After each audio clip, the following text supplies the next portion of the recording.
I have to turn my fan on. I could be lying. I don't know. You could be lying, or we could be live. It depends on how YouTube wants to treat me or us. Badly. Is it an us, or is it just me that it doesn't isn't. like? I don't know. I don't know. YouTube doesn't like me that much. I don't think. People are back,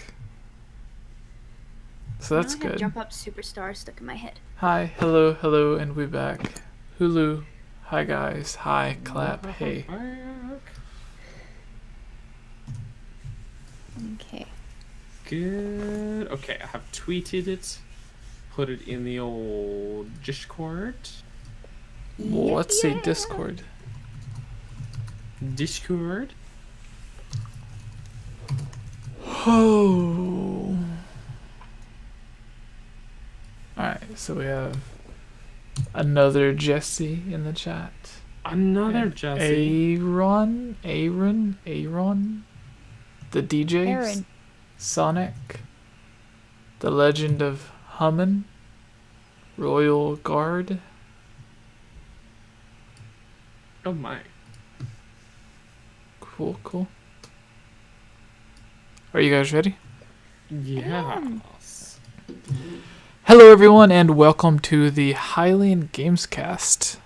We have Daniel, Yeah, bumping things. Sorry. Hello. the Geek, Ignore it. Go on. the Geek Apprentice, Hello.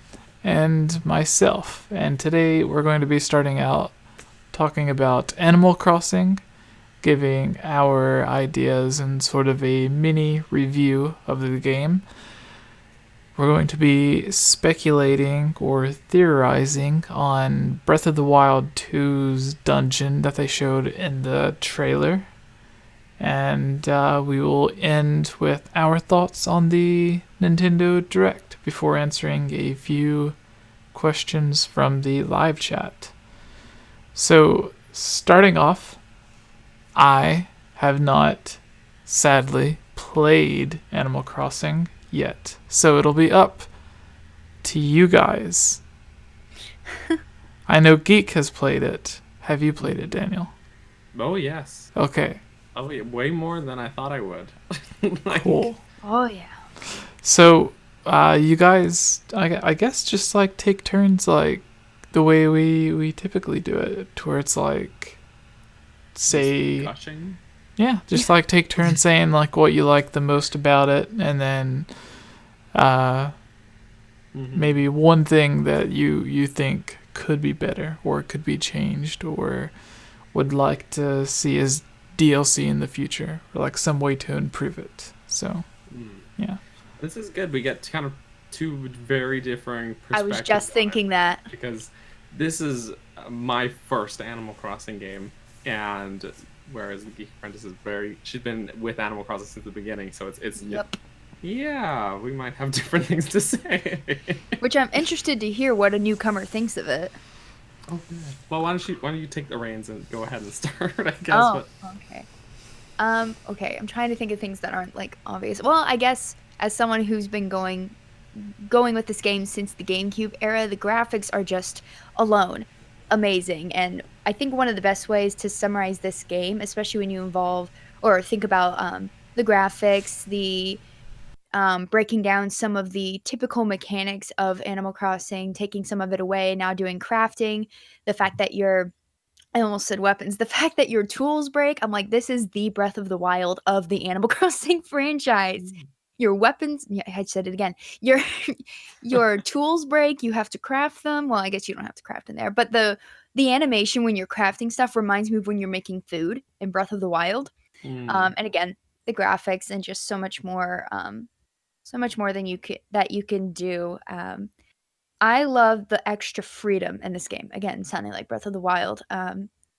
Between getting to place items outside, getting to move your home if you don't like where it is. I haven't gotten there yet, but being able to tear down rivers, build them back up, same with cliffs and everything. Just a lot of, I mean, the whole point of Animal Crossing is it's just a relaxing life simulation. You get to do what you want. And it's weird going back to old games and being like, wow, we were really restricted until now. We didn't know it. Mhm. But now going back, we're like, oh my gosh, that's insane. And the fact that you can level up too, in a sense. The fact that you actually do start off with nothing. You don't walk into a town and you're like, all right, we have the Able sisters, we have the museum, we have all this stuff. It's like, no, you have to get your way there. And the fact that they managed to do it in a way that's not tedious. Because I was hesitant about that. I'm like, I don't want to have to earn things, but they made it. They made it work, and you can literally earn Nook miles for anything, for picking weeds, which is something I would have done anyway. Even There's a lot to be said, for so I'll earning stop it and at that point. spending. No, that's fair. Yeah, so I mean, I guess I didn't know that you couldn't, or that tools didn't break in the previous games Well, until they now. did, So but nowhere near as easily.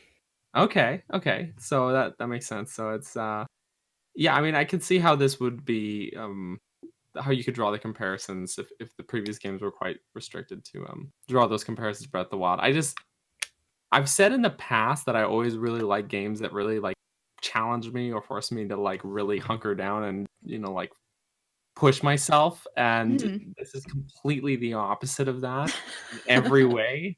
But I love it. It's almost like a breath of fresh air where I'm like I can just do things at my own pace and whatever. I'm just having the time of my life. I've just been completely going to like flying to new other like the using the Nook Mile tickets to like go to other Mhm. islands and just completely like raise everything there, just flatten it, take everything I can, fly back home, and just I planted almost an entire forest on my island, and I've got and I've had a hell of a time just playing online with people, including online with viewers during streams and with friends outside of streams, just like visiting each other. It's sitting and like voice chatting and stuff like that. I don't know. It's a So really fun. different experience than pretty much any other game ever played, because it's just like it's just really chill. There's no other way. I like the presentation. It's decidedly simple, but it's not like bare bones and ugly at the same time. Like Yeah. it walks that line. I've always less is more, and that's okay. But there's some really beautiful scenery. Like there's a spot on my island. There's like a little secret beach at the very back of the island. And they set up like a little chair, and it's just a nice spot. You go and watch the sunset there. It's just gorgeous. So it's Now, how do the there's trees so much that I look? could discuss. How do the trees look? Oh, Better than the ones in Pokemon. they do. I love Pokemon Sword That's a and joke. Shield, That's a but oh joke. my gosh. They Mhm. do. They actually do look good. Even my mom commented on that. She was like, "Look at the leaves; they move individually." Yeah. Well, they like have- rustle in the wind, and yeah. They had a game called New Leaf, so I guess they would have to have the leaves True. look good. That's true. No, And so I never thought I'd have so much Mhm. fun online playing hide and seek.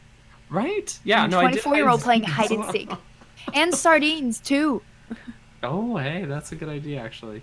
But It's that's, funny because you can't really squish in that game, so you have to find a really good spot that most people can get to. That's fun. It's very laid back and decidedly so, and not just because it's like, oh, it's just an easy game that you can breeze through. Like I would draw the comparison.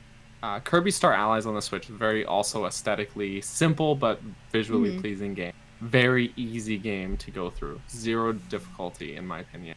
And that's a fairly chill, laid-back game, but it's mostly chill in the fact that it's so easy, you have to put almost Yeah. no effort into it. This game is the opposite in that it's chill because there's no like adversary, as it were, that Yeah. you're like squaring off against, but you still you're still putting effort into it. Like I mean, aside from catching tarantulas, Yeah.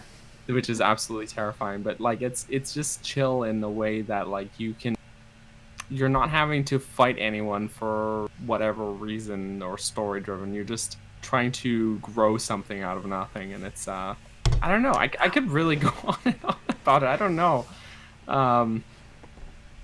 Yeah, I don't know. I'm just absolutely just like all in on this game. I probably wait. I wonder if it shows me yet. I keep checking to see how many hours it says I put into it. I know. I've but been it waiting to won't see say that yet. too. It just says you started 8, or at this point, I guess like 10 days ago Yeah. or whatever. And I'm like, I need to know. Right? And but I've played it's been 9 days now. It's last Friday, so it's been Yeah. 2 days, so 9 days. So I have played for several hours every day since it came out, and the last game that sucked me in that hard was Breath of the Wild. The last game that I was like, I don't want to do anything but play this game was Breath of the Wild. So I mean, that's something. That's pretty big praise, I think. Yeah. What's weird about it too, though, is I promise this will be my last thing, but with Animal Crossing, and I think both Tubes and I have said this, is we try to do it justice when we describe it, but when people ask, what do you do? I'm like, don't let me answer that, because if I try to answer it, it will literally sound like the most dumb, boring game ever. It sounds completely pointless. It's one of those where I'm like, you just have to look at it and try it and see if it's your thing. And some people, it's really not. It just isn't. Or, like, I can't even compare it to another game. Some people are like, oh, it's like Stardew Valley. And I'm like, it's nothing like Stardew Valley in my mind. In my mind. But yeah, I'm like, I can't describe it because I feel like when I try to think about it, what I do in the game, I'm all of a sudden like, what am I doing? The whole concept is so boring. But then I open it and I'm like, no, I love it. Just kidding. Yeah, and it's funny, my wife asked me, she says, what's the point of this game? And I'm like, I don't know. There is no point, but I think that is the point. But then she tried it, now she's hooked on it as well. That's weird criticism, though, is, and this is more just Nintendo and their Switch online systems more than the game itself. But we have 2 Switches in the household. You can only have 1 island per console. That's the rule. There's 3 of us that live here and want to play this game. 2 consoles. So basically because I stream and everything like that, we decided that my island would be my own. Spencer and Kaylee, my wife, would their island. And on the other Switch. But in order to be able to play them both, you have to buy digitally, which kills me a little bit because I greatly prefer physical media over digital. Same. And you can't do local play at the same time. You can online play on the same console, but you can't do local play and visit each other at the same time because it'll be like, this Nintendo will kick you off basically and say, no, it's already being played on this other console.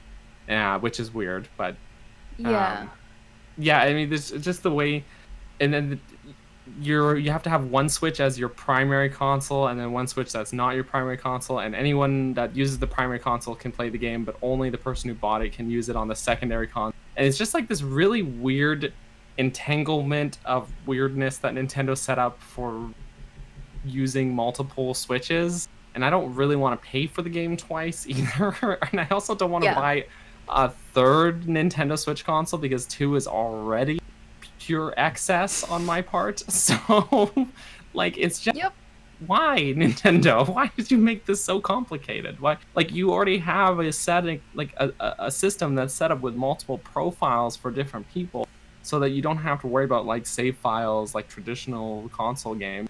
And yet you're making it weird by having only 1 island per console instead of it being per your own profiles. What? It makes no sense.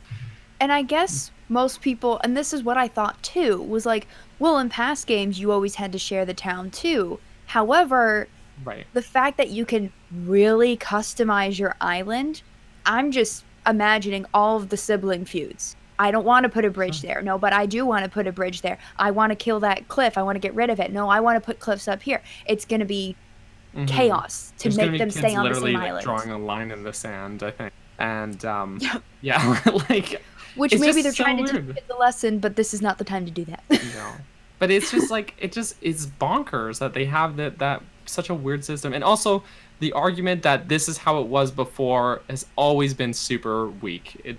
They're willing to change so much of this stuff that I didn't know that was actually changed until you told me about it. But they're willing to change all these other. Why carry over something as dumb as that? I don't know if dumb is the right word, but for lack of better words, it's dumb. So.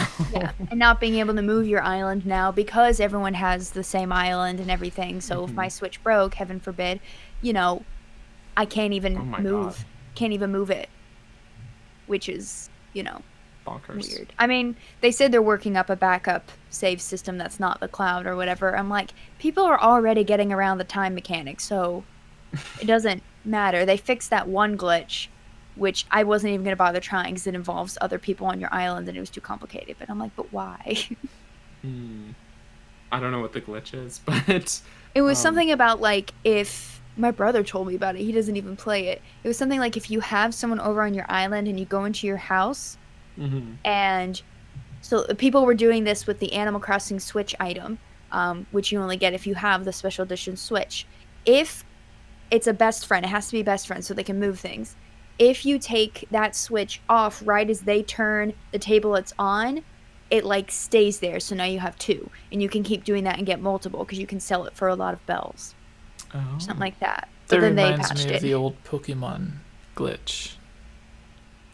In the original Pokemon games, when you traded your Pokemon to your PC from your character or your backpack, while it was in the middle of transferring or saving, if you turned your system off and then turned it back on, there would be the copy of your Pokemon in the PC and a copy of the Pokemon still with you. So it's like the same thing. Because it copies the file and then it deletes the old file, which is the old Pokemon that you have. So if you do it like while it's in the middle of it at the right time, then you turn it off after it copies, but before it deletes. So, I think there's even I think people find like item multiplier glitches in as many games as they can, because I've seen videos of people cloning items in Breath of the Wild as well. Like, I think even Rick has a video on his channel, RMFH, for those who's like, who's Rick, of how to like pull off like cloning hundreds of Guardian parts and stuff like that. So, and it's like pretty easy to do apparently. So it's, I don't know. It seems like a weird, but yeah, I mean they patched that one out, I guess. So I won't be exploiting it. But actually, no, I don't have the Animal Crossing Switch. I just pretended by putting blue and green Joy-Cons on my Switch. There you go. And crying to myself. There you go.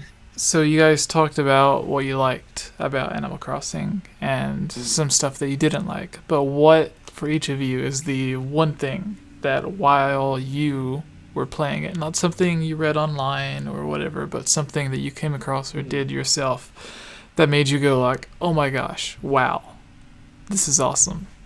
Or like just, even if you didn't say that, it just like put a big smile on your face. Aside from just playing the game for the first time.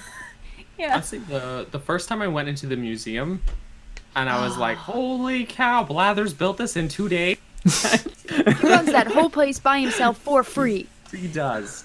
Wow. But no, the museum is I mean, you've got the Critterpedia, which is basically like your own compendium, right? Yeah. But the museum is like just really atmospheric and really just really neat to just explore and see, like, not just a collection of images of all the things that you've collected and submitted, but them actually like out on display.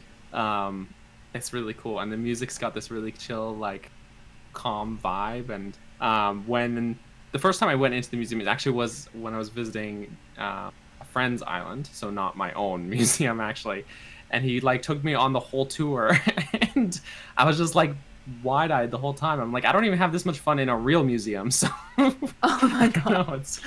no, it was really cool. We went to a museum together. Yeah, no, that was fun. But yeah, like, we shoved our like, heads into the giant glass circle thing. that was fun. The weird mirror Yeah. lights thing. I was like, But- do not touch, and then we touched. Did you touch it?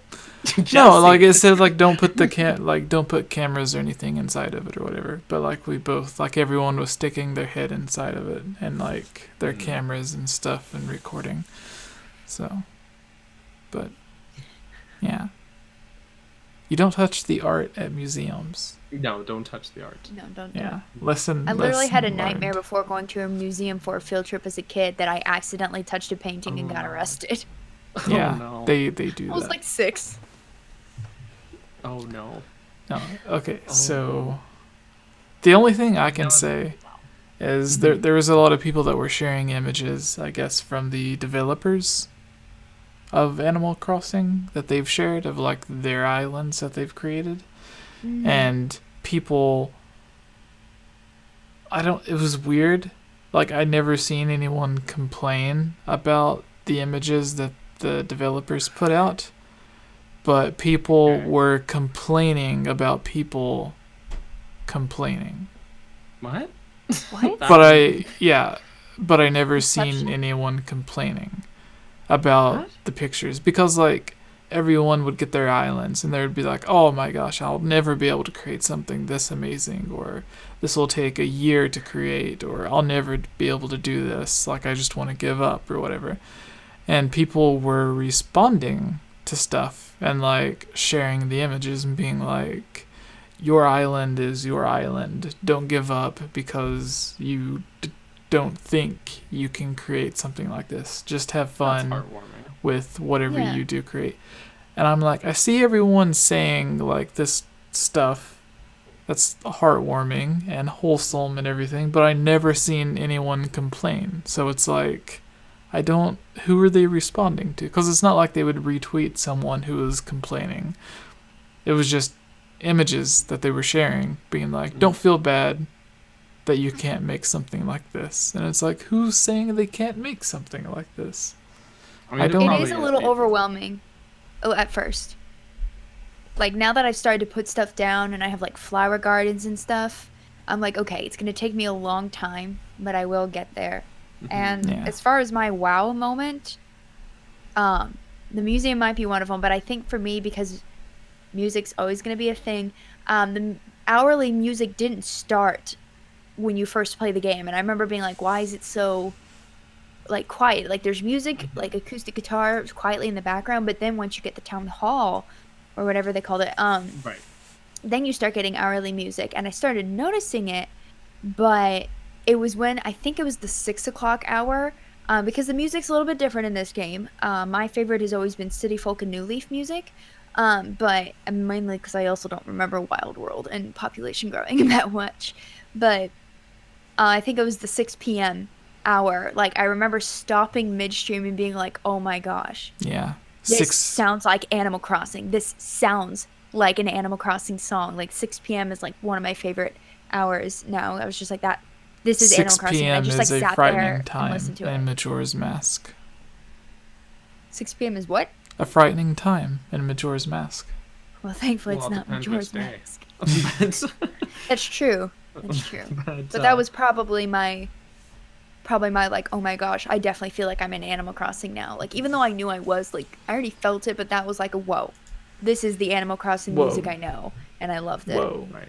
The music's pretty good though. Like, my town hall or resident service building just opened this morning actually. So I had only had up until today that same acoustic guitar song. And that was great timing because it was just when I was actually getting tired of that song. And I was like, okay, like, it's very simple, so it's not really like annoying because it's pretty mellow. But then I was like, okay, like, I'm kind of getting tired of the same music. Is this the only thing? And then today, look at that, it's different music. And I'm like, oh, and it changes every hour. And some of the songs have been pretty bumping music actually. I'm like, oh, I'm enjoying it. It's it's good. There was a song it was like between 9 to 10 a.m. I think, and it was just like, it had just like this really good vibe to it, and it's I think it rolls out at just the right time, because opening the tunnel, it really feels like, wow, okay, I'm making serious progress here. Like, this is, now we got bricks on the ground. I built a bunch of gates and fountains and stuff like that, and just, I don't know, it feels, and then the music rolls out to just match that almost perfectly. So it's not even almost, it just perfectly matches it. So it was a nice little surprise, I guess. So yeah. Something that actually I think Denny pointed out earlier that I noticed, it's like one of those complaints that you're like, really, you got all of this in this new game and you're complaining about that? But I agree, which is, why can't we access our storage when we're crafting in our own house? Like, if I don't have wood in my pocket, but I have like 30 sets of 30 in my storage and I'm in my house crafting, I have to exit crafting, go to my storage, put it in my pocket, then start crafting. And I'm like, it literally says on the screen, you have this in storage. I'm like, what? Oh, but like, of all things to be complaining about, And it shows you how Just, good the yeah. game is if those are the minor, like the complaints are so minor like that, Right. right? But Right. yeah, I mean, it I do argues. have one big complaint, and that's the rooms in the house. They're not shaping up to be like they used to have them, but I have a video coming out about that later. Okay, I will So. wait for the video to ask more questions then. Well, I mean, you can now. I mean, it's already pretty much recorded. It's just in old games, like starting with Wild World, because in Wild World, everyone was in the same house. I don't know why they thought that was a good idea, but everyone was in the same house. I will say though, it was the DS, so odds are people had their own DS and therefore Right. their own Animal Crossing. But still, but that meant you had the main room, a side room, another side room, a back room, a basement, a second floor, and your attic. City folk, they cut out the side rooms because they went back to having your own home. But then in New Leaf, you got all of that back, and you start off with a small room. Each room is small, medium, then large. So you get every room to be large. I think basement is already just large from the get-go. But what I've noticed when I've looked at videos of what the house looks like in New Horizons, it looks like, I haven't counted the squares, but it looks like our main room only gets to a medium. Our side and back rooms stay a small, and the attic and the basement are like horizontal mediums. And I'm like, why would you make everything smaller? And I thought maybe this isn't the right video. Maybe she didn't actually pay it off. But then I found plenty of others that all said the same thing. Like, this is me paying off my home and saying you made your final payment and you're all done and everything is small. And I'm like, wait, just because we can put stuff outside doesn't mean I don't want my home to be big. So I'm wondering if maybe down the line they're going to bring back certain characters that I haven't seen yet. Or whatever, that maybe as like a paid DLC we'll be able to be like, oh, now you can make your home even bigger now. Because I'm like, that doesn't make sense. Just because we can put stuff outside, you added like hundreds upon hundreds of new items. So I need my house to be just as big. No, that's fair. Did you see where the new Animal Crossing game sold more? And this was an article that came out a few days ago, but it sold more in that time frame than every other Animal Crossing had sold altogether. I didn't know that, but I Oh. believe it. So, like, within the first week or two, it outsold the entirety of the entire series from every other console. Wow. So, That's I believe really it, though, impressive. because I think I've seen, at least online, like a lot, and myself included, are jumping into this game, and it's our first one, but something piqued our interest about it, and a lot of people are jumping in now as a starting point. So I believe It's it. way better than the other games, as good as they were for those of us that have been around for a while. They had much more advertising for it than I think the others did. And a lot of people are coming over from Pocket Camp too, that tried it for free on their phone, which was okay. But if you want the full experience, then they were like, oh, well, what is it? You know, coming over to Makes that. sense. So I don't know if that helped too. Yeah, no, that makes sense actually. Pocket Camp was the Pokemon Go of Animal Crossing. So True. yeah. I never tried that Pocket Camp myself, but I heard it was just like okay. Yeah, it had its moments. It was good to tie this over when there were events. You know, like if they would have events for Halloween and Christmas and all these different things. When Splatoon 2's DLC came out, they had a big fishing tourney that advertised that, and there was cool stuff you could get. But it was one of those things that, first of all, no matter where I am, never does it load. Constantly, it's having to return me to the title screen. It's just, it can't handle. It's Oh. too big for a phone. It's too much for a phone. And I'm like, nice try.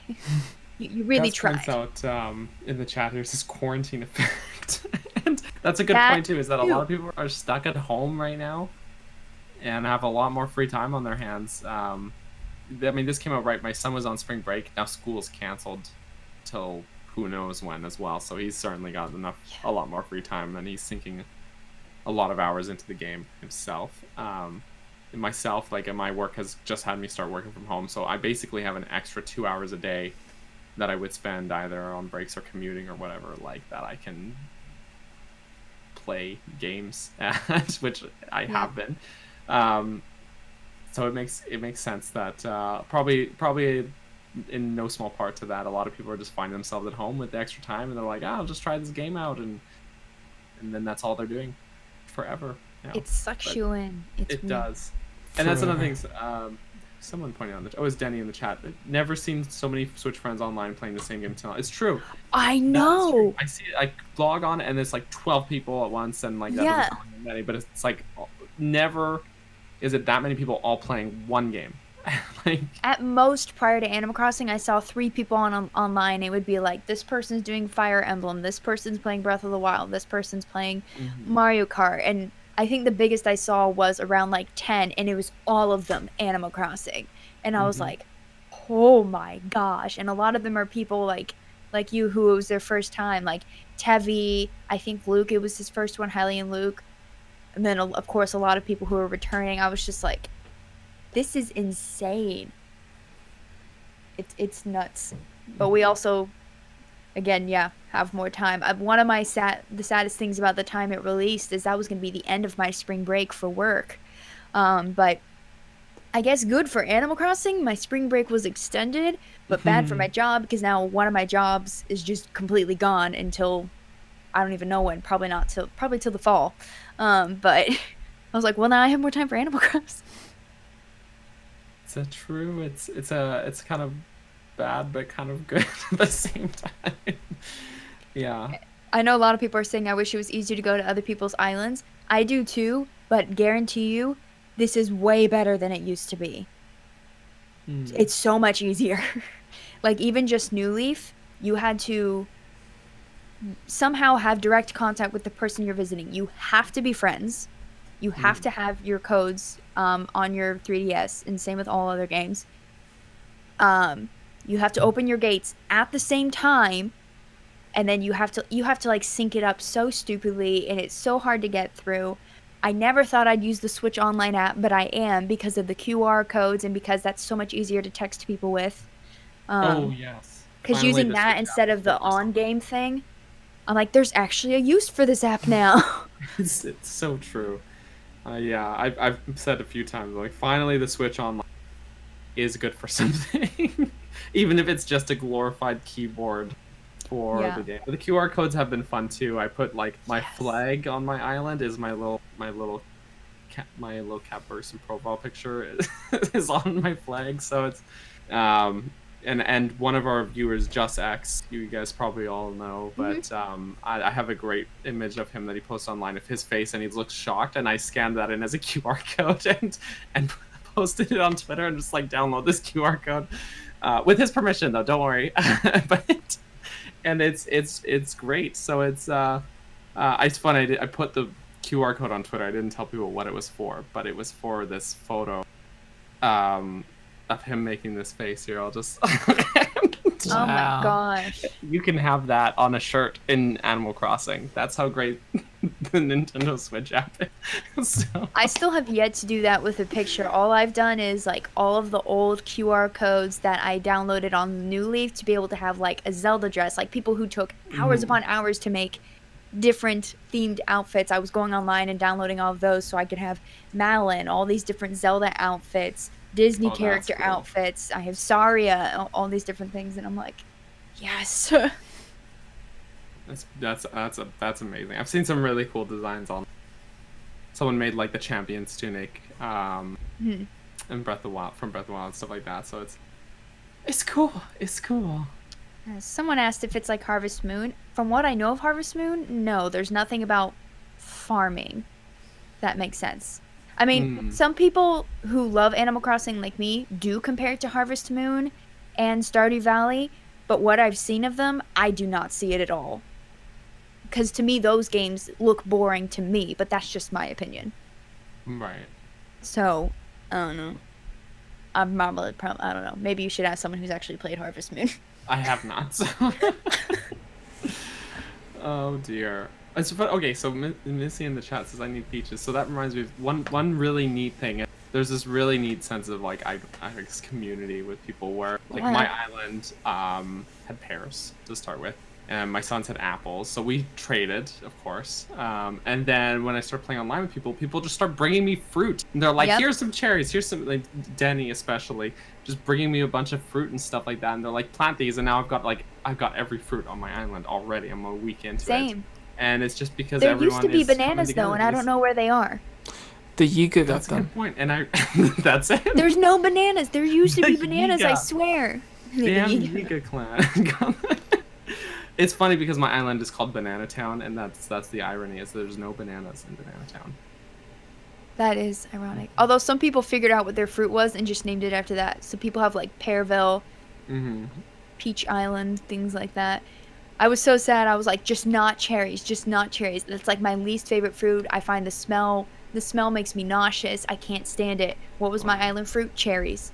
Oh my So I'm like slowly wiping out the cherry trees till there's only a few and planting the other ones. So I'm like, here's the new native fruit. They're so They cute. are cute, but I think the peaches are cuter.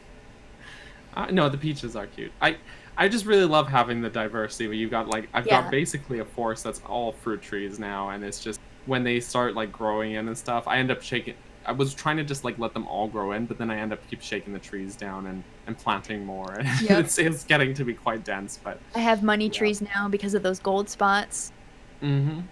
Wait, Zach in the chat says, I like how everyone in gaming is arguing the power of the next gen consoles, and Nintendo fans over here like playing Animal Crossing. Yeah, that's true. Nintendo's always been like that. They're like, you guys do your thing, we do things our way. And people love it. But yeah, you know how you can find a gold spot each day and you can dig it up and find bells? If you plant bells in there and the tree is successful, it'll grow 3 of that type. So I have one tree that has 3 1,000 bell bags on it whenever it regrows. And I have one that's not finished yet, but I think I planted 10,000 bells.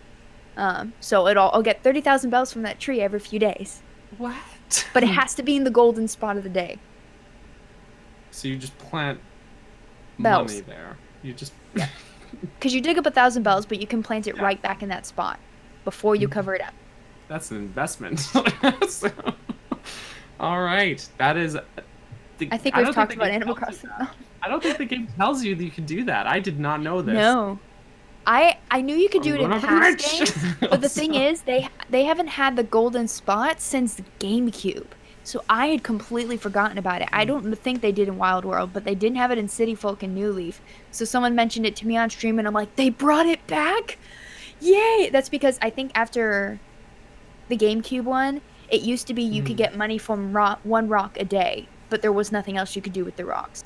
Now the rocks do other things and money. So they brought back the golden spot, and I'm like, yes. That's good. But yeah, we probably have talked it. Yeah. Poor Jesse no. played the game. We love you, had fun Jesse. listening. So, are you guys ready for the Zelda thing? Yes, let's talk about Zelda. This is a Zelda channel, guys. We're talking about Animal Crossing. So, in the Legend of Zelda Breath of the Wild 2 trailer, we had Link and Zelda walking through the cave with the elephant, going by the little creek, and then finally they come across the zombie corpse of Ganondorf, and there's an earthquake and some magic hands and some crazy stuff happens, but we presumably see the entrance of the cave that they go through. We don't know if that's the cave. We don't see them walking through it, but we see them in a cave, and then we see the entrance of a cave. So presumably that's the one that they went in.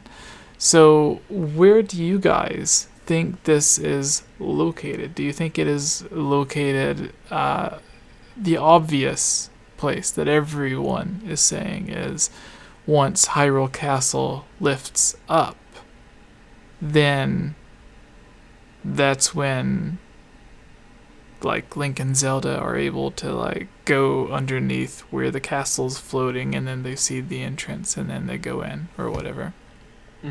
But there are a lot of areas and a lot of stuff that are hidden underground, like all of the towers and shrines and stuff when you first begin Breath of the Wild 1 are already buried underneath the ground, and then once you use that one the first Sheikah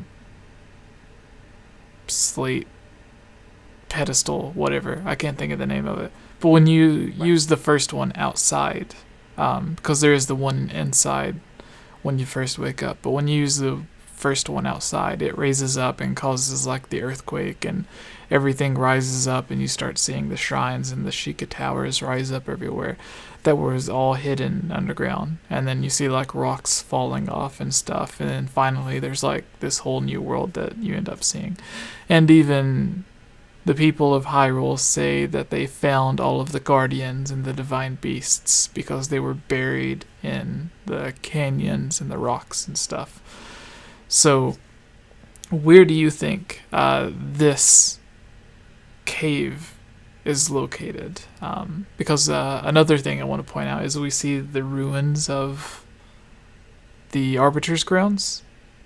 But presumably that would be like the sand and the ground has risen up so much that it's covered the top of it, and that's why we, instead of seeing like the ruins of like a giant structure, we just see like what would presumably just be like the top parts, and then the rest would, in my mind, is buried underneath the sand, because so much time has passed, the 10,000 years or whatever, that it's covered up the entirety of what was there before, kind of like how the ground had covered up a bunch of the stuff from the first game. So could this be like just a random canyon that there's another earthquake that happens and then it reveals a bunch of these caves that you can just enter? Is it the castle rising up and then you find the cave that you can go through? What do you guys think? He says it's under Magda's flowers, but Yeah. which I think might be the best answer. Yes. Cool spot would be if there was an interest to it in the Breach of Demise, because I think that just kind of makes sense. It's like a very I don't know, threatening area. But I mean, the Tengar Canyon would also be a good option because you've got the Forgotten Temple there, so there could be, even that could be an entrance to deeper caves, or there could be another cave entrance that is found in the canyon somewhere else. It's so hard. There's so many good places. Someone in the chat said under the plateau. The Rulian ship said under the Great Plateau. That one I would have a bit of a hard time with because there's already Mas Koshia's shrine under the Great Plateau. I was going to ask about that. Yeah, and we see the entrance to the cave, and like the outside of it doesn't necessarily look like. It could also be like in one of the Lomai labyrinth, the labyrinths, the you know, the ones. Yeah. Yes. Yes. The one with the creepy music that everyone just climbs to the top to find their way because it's easy. Right. Yeah. Also great if you go in the northern one to snipe the flying guardians, you know, just harvest their parts, which sounds creepy to say, but that's why I say it. Anyways, yeah, no, I love the music there, but any of those would be like a really cool place because when it shows that like entrance, it kind of has that same aesthetic as the labyrinths do, very similar sort of vibe there. So, or it could just be like a place we haven't seen yet as well. I don't know. That's you asked for one answer, I gave you like 5, so I'm just gonna cool. So, Geek, where do you imagine this area is going to be at? As a twofold answer, one is kind of places I hope or I think it would be cool for it to be, but then also where I actually think it is. Like everyone else, based on what we've seen, yeah, I do think it's under the castle. But that's just because of the way the trailer is spun together. It gives off that vibe. So I'm like, I don't know. That's all I got as far as where I actually think it is. Someone mentioned in chat, and I thought that was cool, behind the 8th heroine.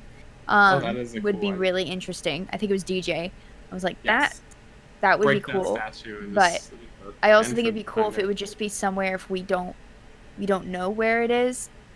Especially because there's so many areas where like there's a cliff face and it just drops off. And you don't see anything else. I know there was like I think it was like data mining or something. People found like stuff like on those cliffs, but I think it was also shown to be like when they were testing out Minish stuff, but then removed it sadly. But I honestly really don't know. I feel like even though I've played Breath of the Wild a ton, I don't even want to know how many hours I've put into it, between different systems and consoles and things like that. I I don't like know the names of areas well enough, but I like DJ's answer. I think it'd be cool if it was behind the eighth heroine based on like all of the theories and lore I've seen behind it. But as far as where I actually think it is, based on what we know, sure, Hyrule Castle.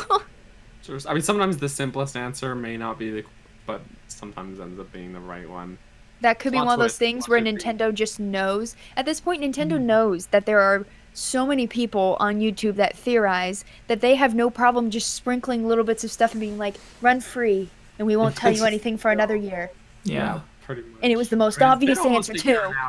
And like, they still, yeah, no, that would probably be what they do. It would be really terrible if they made it RNG. There's like, they could just show up at it. The entrance is just anywhere. Every time you start a new game, it's somewhere new. It works for Crypt of the Necrodancer, but no, I don't actually want that though. not for Breath of the Wild. No, thanks. Mm-hmm. So Think, Jesse? I like the idea of them introducing some sort of second world, and then this being like just another entrance to one of many caves that are going to be like this, but in this Hyrule's version of like the Dark World, or whatever it's going to be called, like Lorule, the Dark World, whatever its evil version of Hyrule is going to be. And then like instead of a castle, it's just the pyramid or whatever they end up coming up with.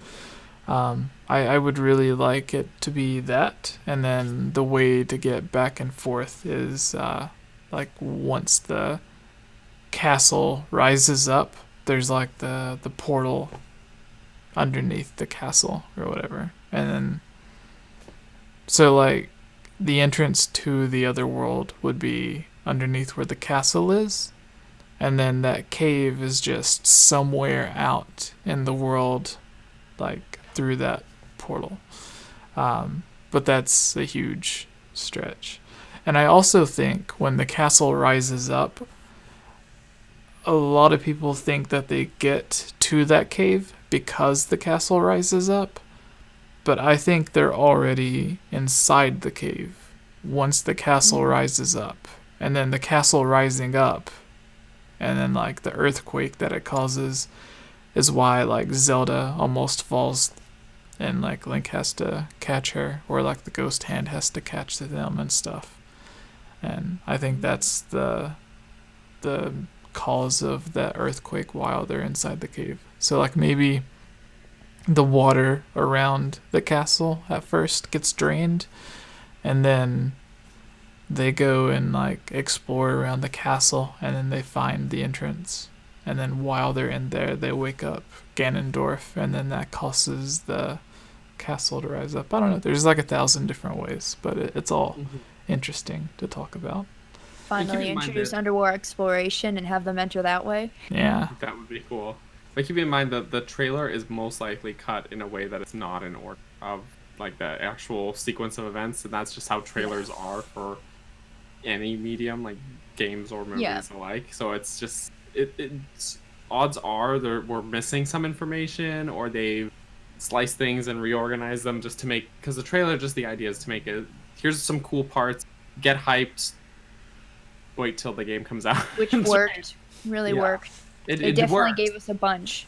Oh, Yeah. for The fact sure. that theorists across YouTube have been having to go, play pause, okay, what is that? Because it went so fast with the cuts. And also actually piggybacking off of what you said about the labyrinths, Daniel, that would give reason to have more lore about the Zonai.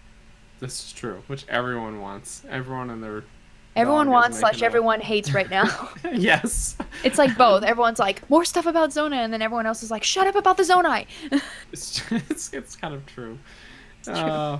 Yeah, but it's yeah, I mean it's odds are there's going to be, like, if you actually get to the point in the game, whether it be the beginning or middle or climax of the game, where that occurs and Ganondorf's zombie corpse wakes up and earthquake happens and Zelda falls and Link's hand goes all glowy flash, odds are that there's going to be more into it than what we've seen. I mean, just thinking back on like trailers from previous Zelda games and like what what gets shown in those, and like now knowing what we know about the and how kind of sometimes misleading even Breath of the Wild's trailers, like all of the memories being like mishmashed with gameplay, give it like almost the impression that it's a much more linear story-driven game than Breath of the Wild really is, and much more Right. like fast-paced games.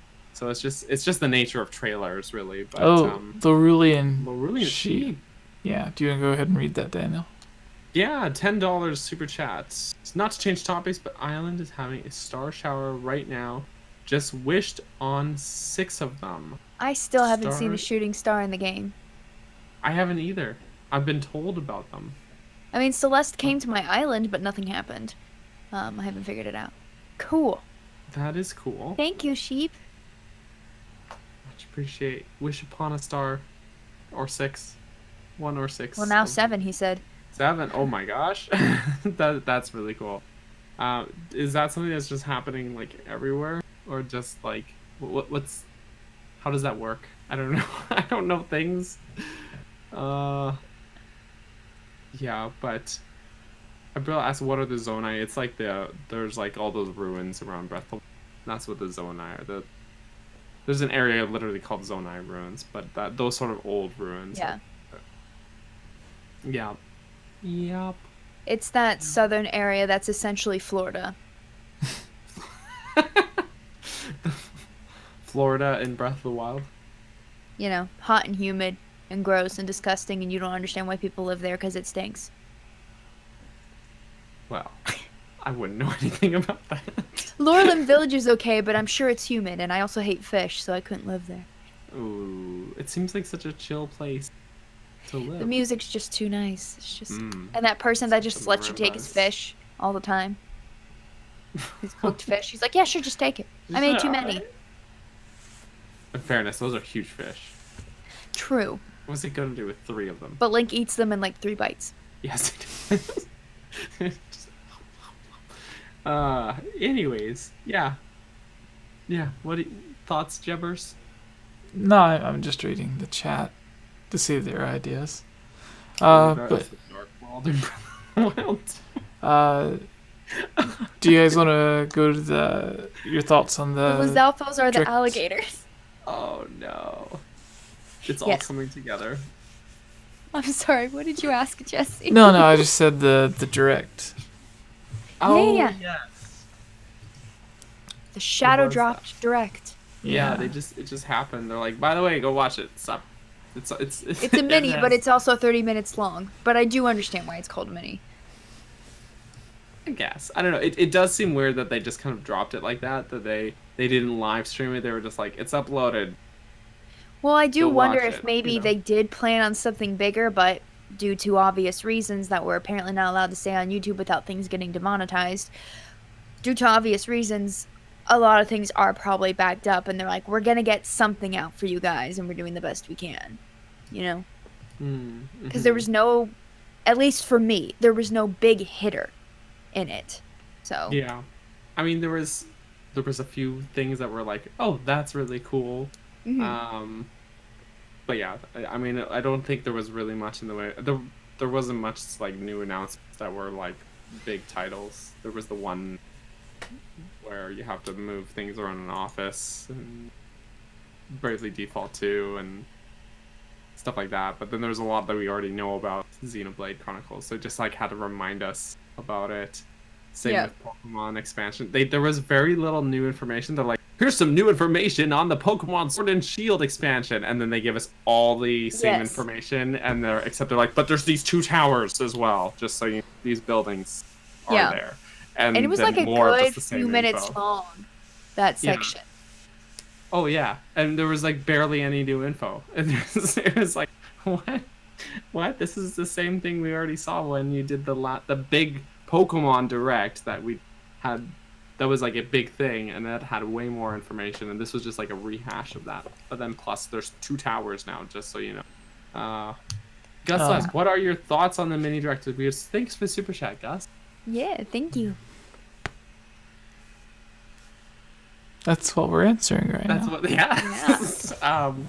It was just overall like very okay. I don't know. It wasn't And- amazing, but not bad either. I'm glad they like let us know we're trying. I mean, they had that whole thing in the beginning, like due to the issues, like we're trying, none of this is set.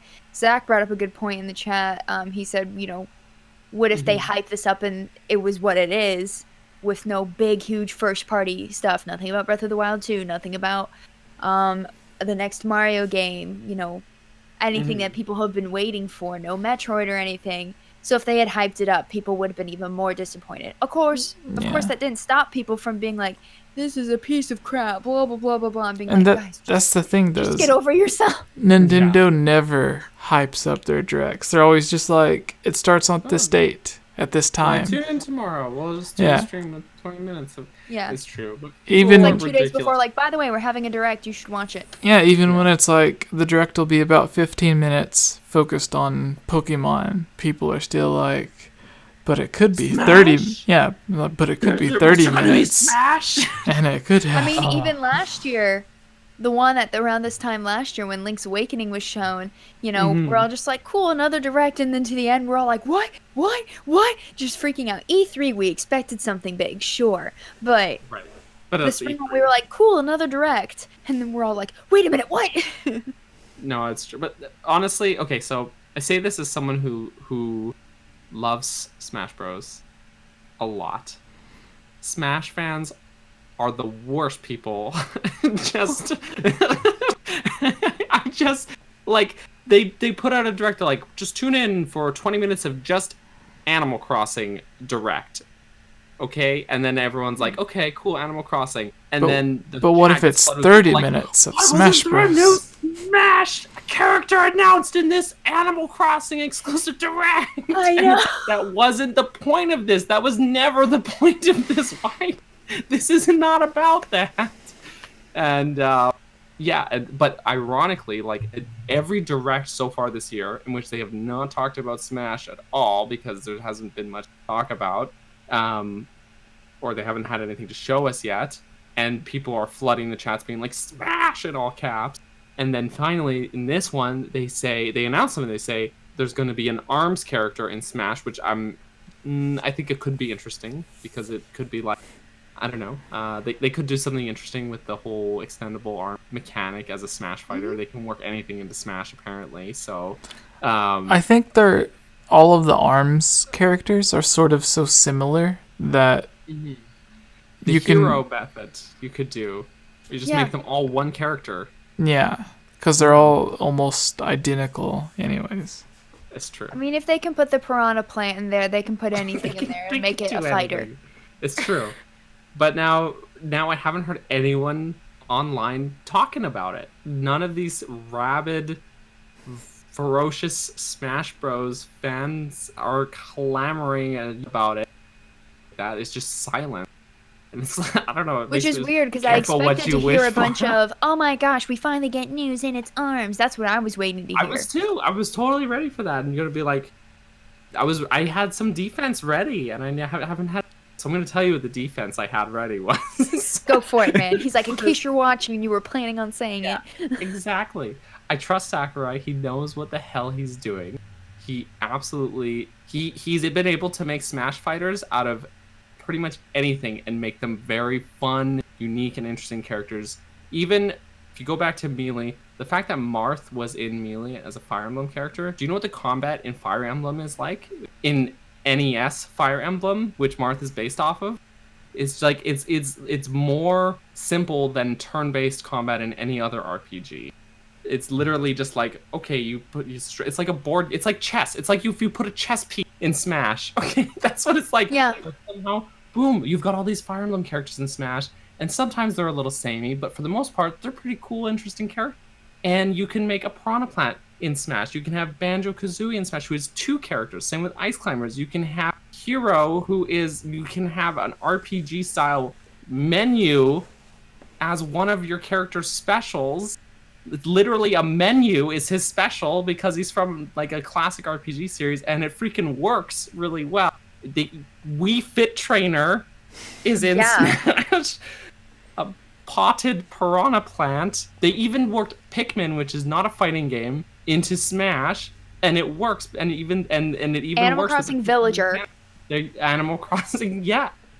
Sakurai can put anything into Smash at this point, and it's gonna be, even if you don't like ARMS, even if you played that game and whatever, this game wasn't fun, I'm sure that putting it into Smash will be probably more fun than the actual game ARMS ever was. So we just have to trust Sakurai. He knows what he's doing. I swear he will not do wrong by us. And if you really don't like it, just don't buy it, okay? That's all. So, Right? It's so dumb. And also the idea of like, they're with the DLC fighters, they're trying to cater to a myriad of audiences. People in Japan don't really know Banjo-Kazooie, but True. they knew it was a big hit here. And that was the first time that they took a non-Japanese composer, with Grant Kirkhope. And they're trying to cater to a myriad of people. Of all the DLC fighters, I think I knew like 3, maybe. And most of them I didn't even play.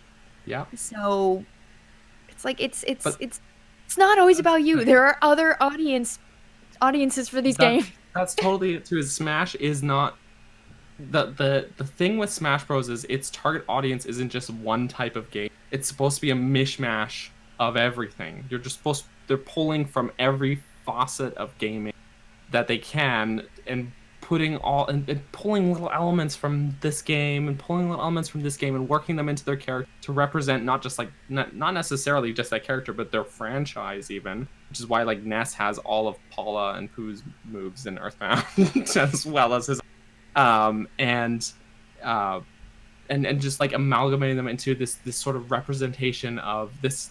It's like the Olympics of video games, basically. You've got all these people coming from all these different places and coming together. I thought Mario and Sonic at the Olympics was the Olympics of video games.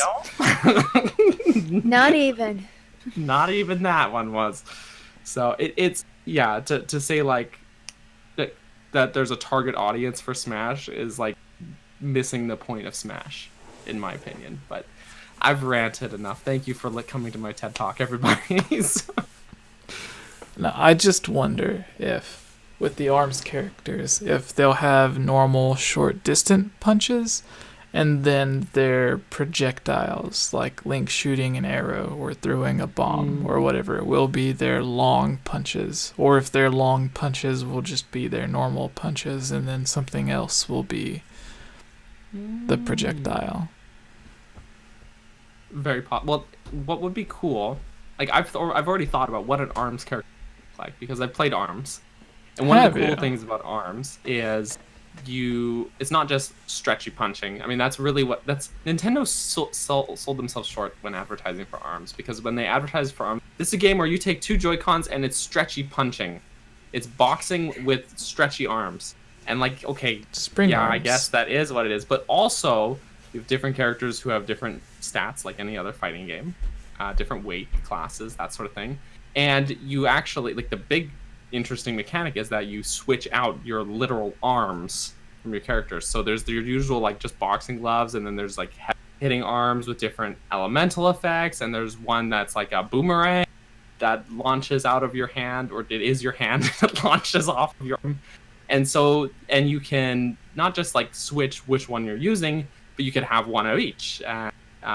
That's something that's actually a really cool and interesting mechanic. So having an ability not unlike, say, Pokemon Trainer, where Pokemon Trainer you switch between 3 different Pokemon, but having an ability like that where you basically swap your arms out for different sort of, or even similar to that Shulk's move with here, where he swaps like a different special effect.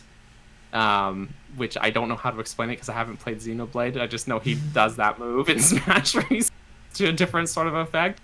But you could have something like that with an ARMS fighter where you swap to different sort of arm pieces, and that would be just a really interesting, unique character. It could be something cool. And honestly, again, putting it in Smash, it'll probably be way more fun than the actual game ARMS is. So that's a thing. I'm ranting again. I'm sorry, guys. I need to be stopped. No, you mentioned another game that was in the Direct was Xenoblade for the Wii, and then it was remade or ported to the new 3DS, and now they are bringing it to the Switch. Yes. As though what, like, complete edition. Yeah, but it's like definitive edition. Is it the Wii version or the 3DS version that they're bringing over? Well, aren't they the same game? No, it's like remade though. It's totally remastered. I think it's the Wii version, but like up, like really overhauled, graphic over. Yeah. It's, Yeah, I think. I don't know. I haven't played Xenoblade, so I don't know. I haven't played the original, but yeah, they're good. Yes. Good developers. It's good. They are halfway responsible for Breath of the Wild. So yes, they did work on Breath of the Wild. And apparently now half of them are working on their own Zelda game. So that'll be interesting. Or maybe they're just teaming up again for Breath of the Wild too. We don't really know. Yeah. Who knows? I do not. But something I think one of the other bigger pieces of news that I thought was neat was in the mini direct, 2K announced they're bringing like 3 franchises over. There was Borderlands, BioShock, and I forget what the other one. And because it's the one that I hadn't played, that's why I forget what it's called apparently. But that's pretty big because those are games that we've never Nintendo console before. Even and I never played Borderlands 3 except for the demo at E3 last year. But it's really cool to see more. Is that the one they're bringing over? No, they're bringing over Borderlands 1, 2, and the pre-sequel. Oh, okay. Actually, never played the pre-sequel either. I played 1 and 2, and they were pretty fun games. But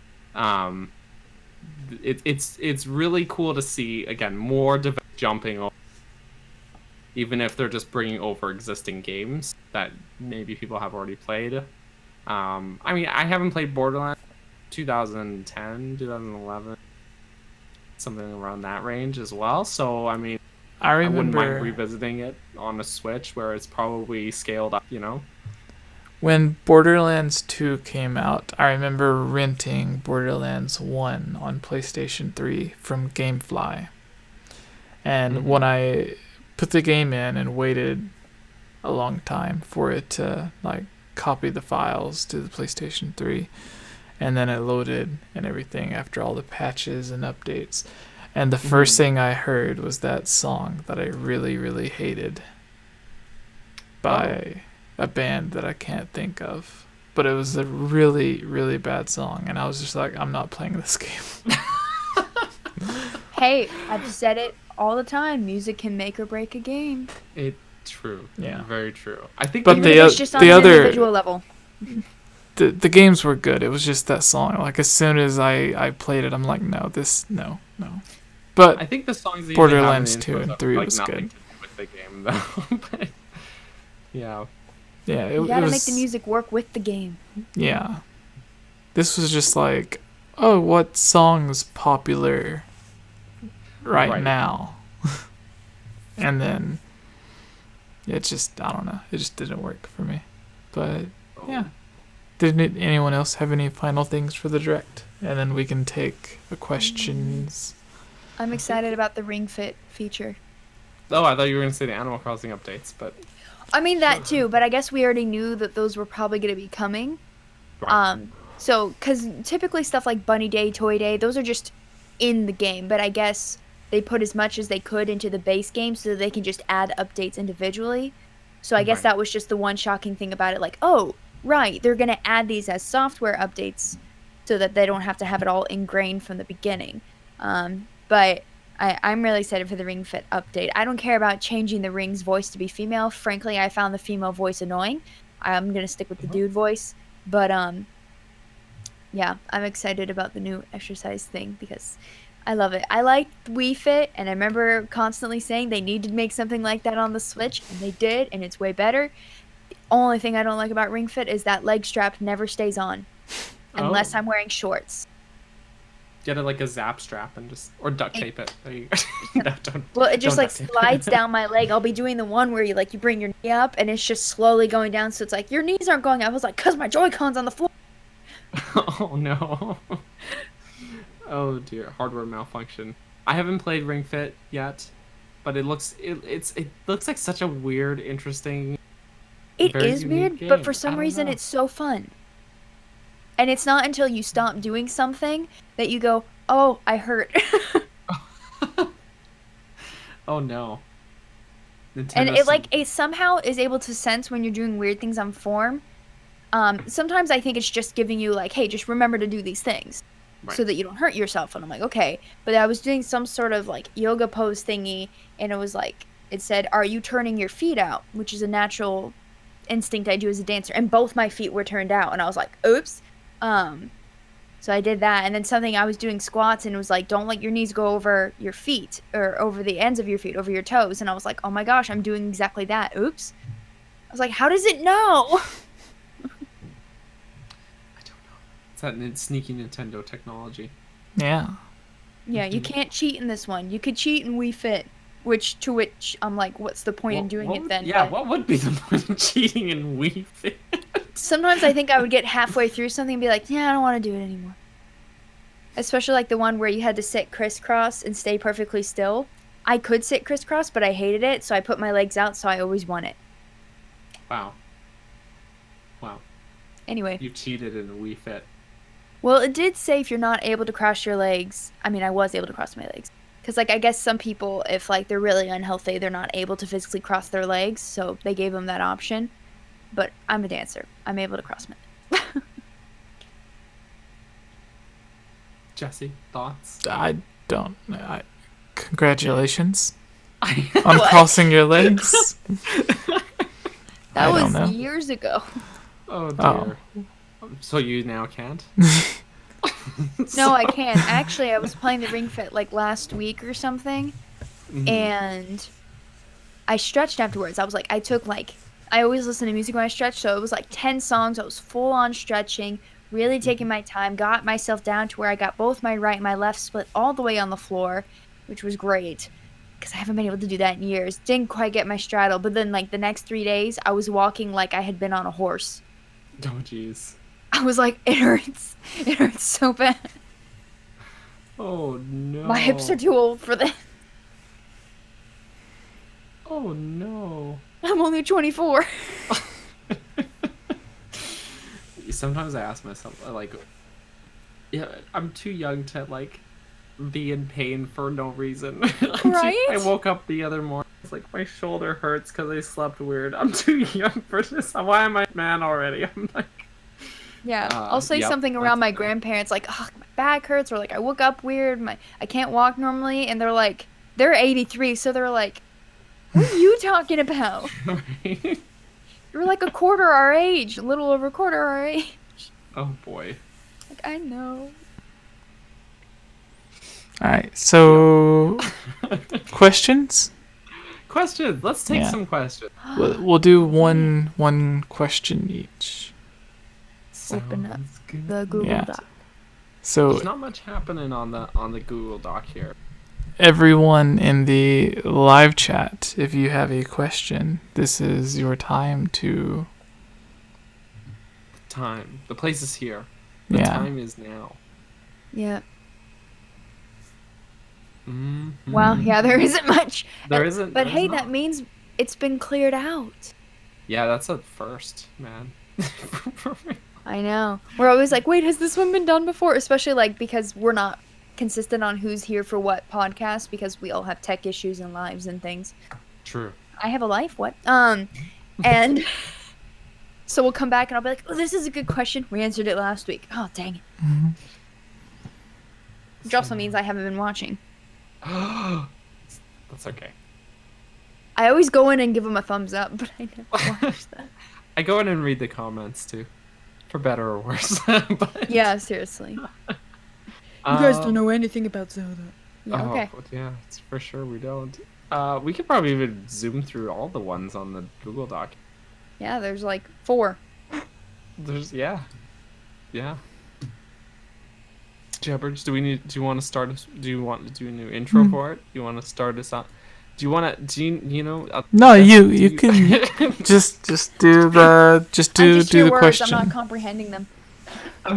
Yeah, for someone just start talking off a with lot, the I'm sure not question. saying anything. Okay. This is the Zelda mailbag, everybody. I'm just gonna jump in here. First Yeah. question here comes from Amanda. Mailbag question: do you think there will be more information coming from Breath of the Wild soon? Real info from Nintendo, not leaks, Jesse. That's directed right at you for sure. I don't know for sure. Considering it came out they questioned at the beginning of February. Yeah. I would say around mid-June they will give us something. And that is because that's when E3 was supposed to happen. E3 has been canceled. Rest in peace, E3. But I still think that all these companies are still going to do something, probably just digitally around that time. And that just feels like the time for Nintendo, just based on like how they do their announcements and trailers, you know. Unless they're announcing another Zelda game and then they sneak a little bit of Breath of the Wild 2 into the end of it, like they did with the first game, the first Breath of the Wild, where they had like, oh, there's Twilight Princess HD coming and Zelda Wii U as it was. I feel like that would be a good time for them. Just they're probably just gonna give us like 1 minute footage than we have now, though. So that's my thought. And then like another 6 months later, they're gonna be like, it comes out tomorrow or something. I don't know. No, they wouldn't do that. They need to mark, but they can only do that with smaller games. Yeah, but jokes aside, I really think that that's when we're gonna hear something. I really think they're gonna keep us until June, when it is the pseudo E3 time, and it's not what I want. Don't get me wrong. I don't want that, but I think that's what Nintendo's gonna do to us. So. It'll be a gift for my birthday month. Woo! It'll be like PlayStation planned to reveal the specs of their PlayStation 5 at that one gaming conference, and then it was canceled, so they just did the video on YouTube. I mean, that's how they do all these press conferences. They have it anyways, so you might as well. They don't like have like they don't have like stage shows like they used to, you know. Yeah. I don't know what happened, but for some reason my ring just broke in half suddenly. Oh no! I put my hand down. My ring is not fit. So like you know, you know what happened with the Grinch and his heart, where his heart grew 10 sizes. My finger was it 10? I thought it was only 3 sizes. Well, okay, well, it's like that, but with Geek's finger grew 3 sizes. But I'm so cold right now. Well, it's weird because I live in Florida. No, it's because the AC's are on. I don't understand. When did that and her happen? finger grew 3 sizes that day. How? Just my middle finger. Yeah. She's been doing curls but just her finger. Like just no, with just my middle finger. just yeah. Very impressive. But I rambled. What's your guys' thoughts on more Breath of the Wild 2 info that's not leaked? Same. Yeah. It'll be June. I mean, my inbox is full of a bunch of nonsense. If anyone wants to go and read some of it. Jesse gets a real leak. He posts it, and everyone's like, "Hey, I want to get on that bandwagon. Here's a leak for you. I pulled it right out of here." Well, I don't know if it is. It's just like I'll get a bunch of random stuff that is, you can tell it's just like some blah blah blah at Gmail, and it's basically just what they want in the game. But then you get people that's from like at whatever website.com, and then there'll be like another name from a different website, and then the things that they say kind of sort of match up, and you're like, oh well, there might be something there. So those are the videos that I've been posting in the past couple of weeks, but that's it. I would also say too that given what happened with the first Breath of the Wild, with how long it took, because it was originally supposed to be a Wii U exclusive and it took way longer because they wanted to make it as good as it could be. So then it was going to end up being both a dual release. I don't think they want to release information too early. Also, same thing that's happened with other games. Like, they mentioned Pikmin once. They had to restart Metroid. Right. All of Daniel's favorite franchises, they just kind of got rid of. So true. They're like, let's hurt Daniel. This guy loves this game. Just start over. Yeah. Yeah. But, Oh. so I have a feeling that there's not... I mean, granted, I don't know how far apart the other trailers were, but it seemed like... I just think they're going to take their time with this, especially because that virus is probably pushing things out too, because it affected them bad over there. They're getting out of it now, but still, that probably has an effect, and just they want to release what's necessary. I mean, they were even careful with their wording. In that teaser trailer, they said it's in development, and everyone's like, oh, it just started, whereas all of us that have been following it, we're like, no, it's been in development for a long time, actually. Mm-hmm. They're just now telling us that, but they also didn't want to, we imagine they didn't want to be like, it's coming, they're just like, it's in development. And we're like, okay, look at how much this trailer has. Because there were so many... Yeah, it's in development. There were so many websites. It's like, oh, Nintendo officially... begins development or whatever on the game, and it's like, no, like 𝐴𝐽𝐼 said, like as soon as Breath of the Wild ended, like in the interviews that he was starting on the, like, do you think he just took a break for a year? Like, because they started the DLC when they finished making the game, not when the game released. They finished the game before they released it. So Yeah. if they started the DLC before the game was even released, then they would have already had all of those extra ideas, and thus a long time ago already had the idea of making a sequel. yeah. So it's been in development a while. Yep. What was my point? But they're taking their time. yeah.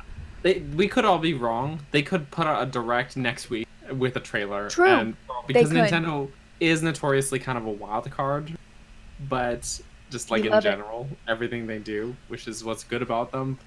Yeah, they could also totally keep us hanging for until June, and that's what I personally think is going to happen. Yeah.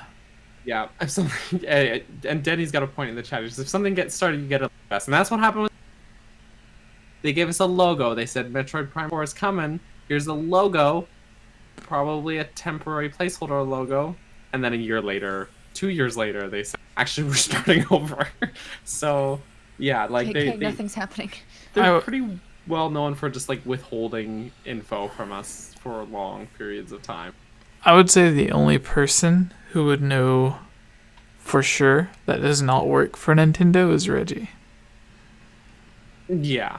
I would say he's the only one that knows anything about Metroid and Zelda and all the other Because he was upcoming still games. president when that stuff Yeah. got into the works. So Reggie knows. So, like, he doesn't work Reggie at knows Nintendo anymore. So, like, maybe if you got him, like, really, really drunk. then, Also, everyone in the chat talking about Hey Pick, breaking my heart. Stop. no, it's good. That means they've watched the No. previous podcasts. They're in on the joke. Oh, they know how God. to hurt me. That's what it really is. that's like saying Amiibo Festival was the latest Animal Crossing game. But wasn't it? No. It was an abomination. I mean, like, There you go. what was it, though? It was like a knockoff Animal Crossing version of Mario Party Oof. that you had to buy extra Amiibo for. Oof.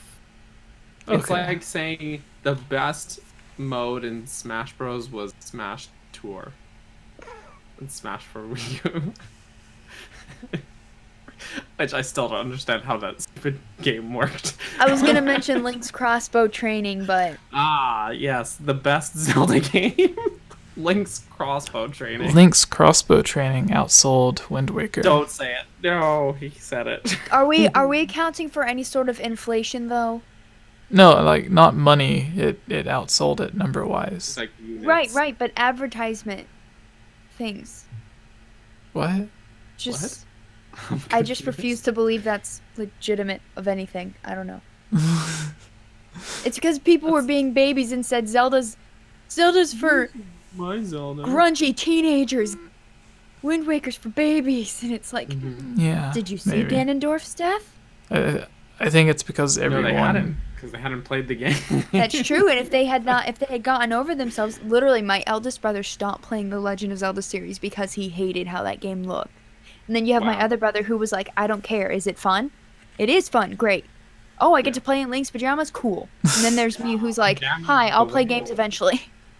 Pajamas is the way, though. Yeah. It's Well, it's not. It's like he just gets them, but they're invisible. So it's just like, I guess I'll just wear my old clothes. Well, if you gotta wear something, Yeah. you just wore Right. This invisible isn't Breath of the clothes. Wild. Yeah, See, the there Breath you of go. the You Wild's don't the really one. have to. Yep. It's because it's like that. It must suck though, because like he wakes up, it's his birthday. For some reason, he got kicked out of his house the night before because his sister wakes him up while he's like on top of the thing by himself. I So assumed it was just because he like went and like passed out there somehow. Like maybe he was out partying the night before his birthday. Probably not that one. But Yeah, but no, they- it was definitely not that. I think Link is sleeps in places. That's- Link just sleeps everywhere. yeah, Yeah. like, well, one I day can he'll maybe fall he asleep somehow on the got to go to bridge. the parallel world of Termina, although that's a different timeline. He got Chateau Romani. Yeah. he got too much. He's laid it on a little too heavy with the Chateau Romani. All right, Oh, boy. Geek, do That's you have one a question? We did it. Next, we managed. we did. All right. one question. So I'm just gonna go down the list of the 4 we have here. Now 3. How would you rank the Blight Ganon's strongest to weakest? I think, without a doubt, Thunderblight is the strongest. He's just the most. He has the most. You have to be the most tactical with Thunderblight Ganon because of his absolutely. quick moves. I say, like weakest or strongest to weakest. Yeah, Thunderblight's definitely easily the strongest. Like if you're good with parrying, then you'll be okay. But like Right. the rest of us who are not good with parrying, no. Yeah, if you're me and you like to just spam the certain buttons, then you're not gonna be okay. I honestly put Water Blight and Fire Blight somewhere in the same area because again, I think you have to use certain tactics more often. Okay. Whereas Wind Blight, I feel like Wind Blight felt the easiest to me. Whereas I used like for those ice blocks for Water Blight, I was using the Cryonis, whatever it is, having to use my bombs for the whirlpool fire of death thing for Fire Blight. I'm not sure which one I would rank as harder. I mean, I guess I had a harder time with Water Blight. I have an easier time ranking the gifts you get at the end. Thunderblight's the hardest to me, the strongest. Weakest Right. might be Wind Blight. Interesting. I would rank it differently because I would say Thunderblight's still the hardest. Mm-hmm. But then Wind Blight being the second hardest. Actually, I don't know what it is. Ooh. I just have a hard time with him for some reason. He's just not in like a difficult way, but maybe he's kind of annoying. Because A little bit. because every time I've played through Breath of the Wild 5 times, 4 out of those 5 has been on Master Mode. And the annoying part with Wind Blight Ganon is he spends so much time warping from place to place and healing himself that it just takes way too long to kill him. So that's my own experience with it, because he spent like, it's not even just that he warps pop. He like spends way too much time there, and as he's doing this, like and he's flying around or whatever, he's healing himself because his master. I'm getting annoyed, and so that's Fair. a thing. And then I would say fire and then water as weakest, except when you're doing the like rematches with them in Champions Ballad, then I would swap. In the rematch, I would swap water and fire. And the only reason for that is because the equipment it gives you can't bring in your own equipment. The equipment it Right. gives you in the Water Blight fight puts you at a disadvantage. Yeah. Especially once you're in the water and throwing bombs doesn't really help you. Especially Master Mode. So, It's just like, yeah. I don't know. Mm-hmm. I refuse to do Thunder Blight rematch. The Thunderblight rematch, the key to victory is to use... Wait, And it You cut cut out. out. Use what? Oh, Urbosa's Fury. Oh, Like, your yeah, I first run spammed through it- that in one of them. Yeah. That's the key to victory in the Thunderblight Ganon rematch in Champions Ballad, to use Urbosa's Fury, which you would not have had the first time you fought him. But there you go. That makes it way easier. if that helps. Yeah. Not that you're streaming the game anymore because you're streaming Animal Crossing. But I know. I like started Banjo-Kazooie, started Sims, and then Animal Crossing comes out, and I'm like, what other games? There is nothing but Animal Crossing. Animal Crossing came out this week I started streaming with. So, What is that sound? it might be one of my neighbors or something. I think it might be a smoke alarm. I hope my house isn't burning. Sounds like a smoke alarm. My I house know. might be burning down. We changed all of our fire alarm batteries at the same time, and my brother's ran out the other day. So it does that thing where it beeps like every couple of minutes. Oh. So you have to like take the battery out and like push a button. So we're all just on edge waiting for the run out of battery. Oh no. And the way our house is set up, if one fire alarm goes off, they all go off immediately, like right after. So if you accidentally have too much smoke in the kitchen, I'll be in my room and I'll hear the kitchen one, and I will get like to hear before mine goes off, and I'm like, I can't take it. And mine's right above my head. Yikes! Oh, that is annoying. It's like, I don't want to wake up to that. Please. Bad time. What are we talking about? Daniel, do you want to pick the final question? Sure. Jesse, did you give your answer? Yeah, you didn't give your answer. We just Oh talked no, way too much and so like Thunder is the hardest because of the quickiness. It's The too quick. quickie. Yeah. Yeah, true. It's like Pikachu with agility. Right. And then, because he like zips zaps like across everywhere. Zip zap zop. That's a theater game. It's fun. And then, fire, water, wind. Wind is the easiest. Why do I have a hard time with wind? To me, Thinking Is about it- master what's mode, that that thing? makes sense. it because of reminds him regaining me. strength. It reminds me of Mega Man because he has like the giant cannon on the one hand. He is Mega Man. I think Yeah. Wind Blight was the easiest for me to spam. Like, just like spam my hitting button, spam bombs and things like that. I don't know why. Spam with arrows, whereas like I felt like fire and water, he had so many other moves that I couldn't do that. And I'm all about spamming the X button or whatever you use to hit him. I I will say really. Fire Blight though feels like the most like Zelda because he's got like far more of like a routine where you gotta you gotta wait him out and you gotta dodge his attacks and then you throw the bomb and cool thing and then you hit him when he's down and then rinse repeat and it feels very Zelda boss. The other ones don't as much. Yeah. The so- worst thing Nintendo could do for Breath of the Wild 2 is give us 4 more blights. Like, give us like Earth Blight and then Earth Blight. whatever other types of blight. Sucks rocks at you. Like Grass Blight. I don't know. Honestly, some of the overworld bosses seemed a little bit harder. Yeah. Oh yeah, like I think like probably a Golden Lionel fight would be like harder than any of them. So, Yep. yeah, they, or at least would take longer because they have like an absurd amount of health. You have an absurd amount of health. I don't know why Lionels aren't even considered a mini boss.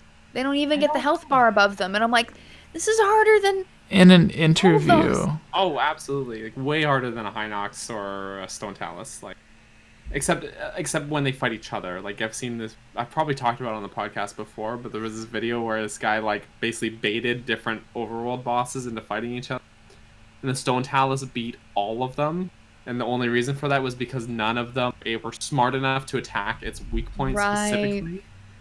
And so none of them were able to do any damage to it, and that was the only win. But womp womp. But it was funny seeing a Guardian blow a Stone Talus's arm off with his laser. So there is that at least. But then it pulls his rock up at the Guardian and game over, man. did you know? I like the one of the Hinox who it was against the Guardian. The Guardian was following Link, and the Hinox just picks up the Guardian and tosses it out of What? it being able to be rendered. It was hilarious. To the point where it just couldn't be rendered in the game. And I was like, that's hilarious. That's amazing. That is amazing. There are the traveling Gorons in the game, and if you get into a fight next to one, or if like Bokoblins start fighting one, the Gorons will fight back. Oh, in Breath of the Wild? tough. Yeah. I have not seen... I've seen some travelers fight. I've seen Gerudo travelers fight as well. But never seen a Goron have to fight. Yeah. The Goron... I have to, like, bait a Goron. I have to go to a stable and just follow a Goron around. It's really just like Majora's Mask or Twilight Princess, where they just punch. Yeah, that sounds right. Because in Twilight Princess, they punch you, but Majora's Mask, you do the punching. This is very true. And that's what they do in Breath of the Wild. Like, it would be cool if they like curled up into a ball and like rolled over them, but they just punch. Do they do that anymore? Is that in Breath of the Wild? Do they curl up into a ball and roll? I've seen the young ones roll. Mm-hmm. Interesting. And Yunobo curls up into a ball, but then he becomes a cannonball. A cannonball man. Yeah. A man and ball. But anyways, that just sounds bad. All right. Take the last question, Daniel.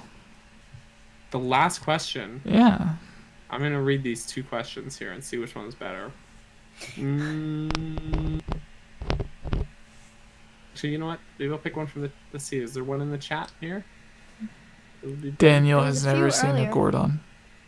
Gordon? His name is Gordon. He's a Goron. He's a Gorbin. Isn't there a Goron named Goro? Goro? Probably. In the comics, all of the Gorons... No, is it the Gorons? Or the Rito? No, not the Rito. The Zora. What? What? I think in the comics...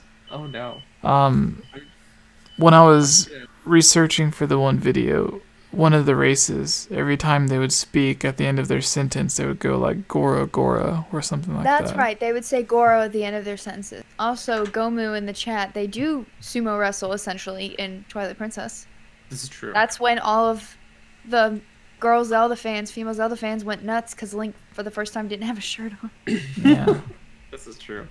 And also the first time you go up Death Mountain, they will punch you, and it's hilarious. It's actually just really funny because they're huge. They have to like, my house is on fire. They have to like bend down to punch Link because they're so much bigger than him, and they're just like, and it's just comical. I feel like they should just be like, "Hi." Yeah, they should. I didn't pick a question here, guys. I got too distracted by my house being on fire, but.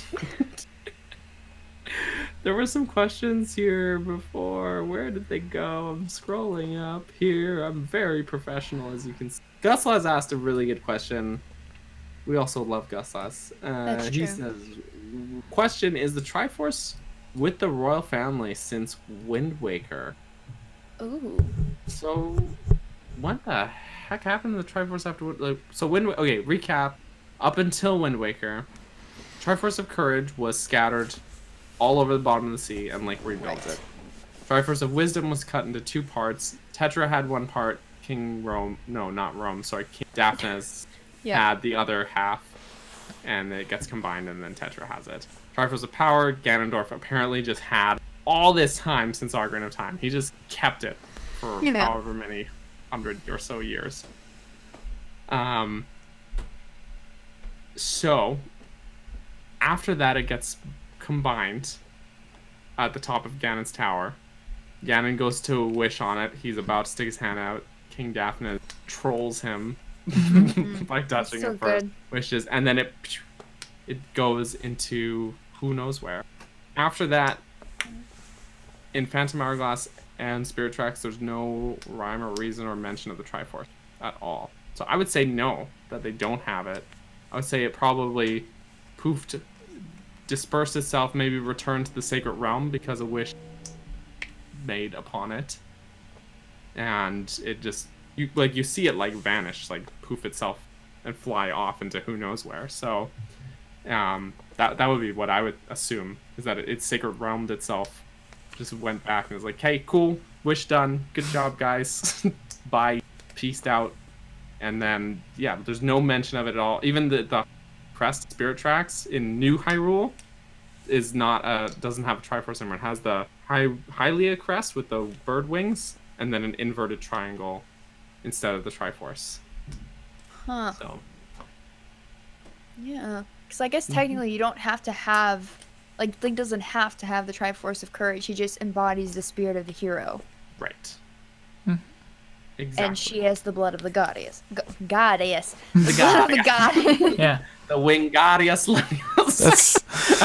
That's Also, Denny said maybe if I fuse my rings together, it'll become the Triforce of Wisdom.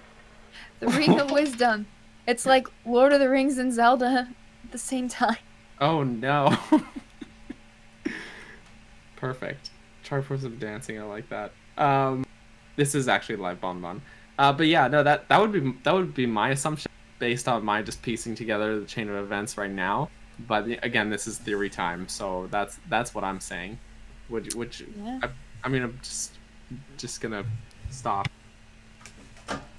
I also don't know those. I know Wind Waker, but I don't know Phantom Hourglass and Spirit Tracks enough, I feel like, to give an in-depth answer. I do remember it disappearing at the end of Wind Waker. I always wondered if maybe because he made a wish that had a pure intention, a good intention, that, you know, Ooh, it did, yes, like, you have a it point. just disappeared. Because the Triforce lore is if a person with a pure heart makes a wish, that wish will be granted. But if a person with an impure heart touches the Triforce, it will split and they'll be able to possess the piece that most embodies their desire. Which is why in Always Ocarina of power. Time, Ganondorf got the Triforce of Power. Yeah. Because if he wanted wisdom, he wouldn't have been doing what he was doing. Mhm. You know, he would have been like, that's not nice. Yeah, exactly. Well, that's true. It's just like, no. Yeah. Maybe he just values wisdom, but he doesn't have it. That's why. no. But No. Valley Gomu. It's like me as a Ravenclaw. I value wisdom, but I don't have it. There you go. But Valley Gomu in the chat says Triforce works like the Dragon Balls after the wish. Just could be. I think Dragon Balls. Jesse, what does happen to I don't the know Dragon Dragon Balls? Balls. Scatter across the universe, don't they? Yeah, they scatter across the earth for 1 year. And then you Okay. can collect them. They just turn into normal rocks. And then, like, you can't tell if they're Dragon Balls or not. And then after a year, they turn back into Dragon Balls. And then you can try to find them again. Weird. Yeah. That's whack. So what if you just hoard as many rocks as you can? Well, I mean, you could, but then... You got a whole pile of rocks. You're like, none of these turned out to be. But yeah. I like DJ. If Ganondorf wanted wisdom, he would have gone to a library. True, true. But I'm gonna stamp. I feel like my answer. I cannot think of anything to refute it. I really think Sacred Realm makes the most sense. Yeah.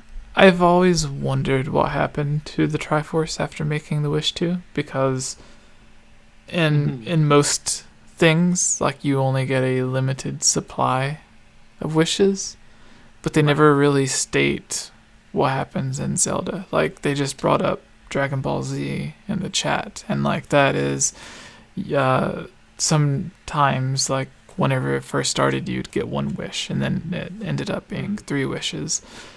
But in Zelda, it's like the game always ends on the one wish, but you don't see what happens to the Triforce after. Like in Skyward Sword, they still have the Triforce. Yeah. But in Link to the Past, he does not. It stays in the Sacred Realm. Yeah.